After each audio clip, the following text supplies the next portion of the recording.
State holiday. Walang taka sa magkahiwalay na operasyon ang dalawang sangkot umano sa illegal na droga. Yung isa, nakabisita pa nga sa sementeryo bago maaresto.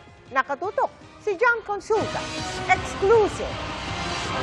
Nakatagpindi pa ng kandila sa puntod ng kanyang kaanak sa sementeryong ito sa Bacoor, Cavite, si Cristo Ray Cardenas, nandakpin ng Bacoor Police. Hinuli siya dahil sa kasong may kinalaman sa illegal na droga.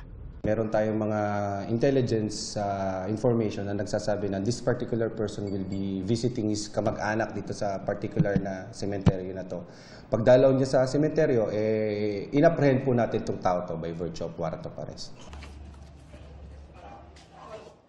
Sa loob naman ng polling precinct na ito sa Bacoor pa rin, inaresto ang may warrant na si Henry Brillo na isang poll watcher at naharap din sa paglabag sa Dangerous Drugs Act. Sa tulong ng isang asset, natunugan ang paglutan ng suspect nitong barangay elections. Hindi pa nagbibigay ng kanilang pahayag ang dalawang inaresto na nakakulong ngayon sa Bacoor Jail.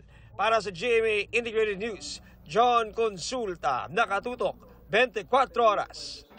Mga kapuso, kasama nyo kami 24 oras. Mag-subscribe sa GMA Integrated News sa YouTube. Sa mga kapuso abroad, bisitahin ang GMA Pinoy TV at www.gmanews.tv.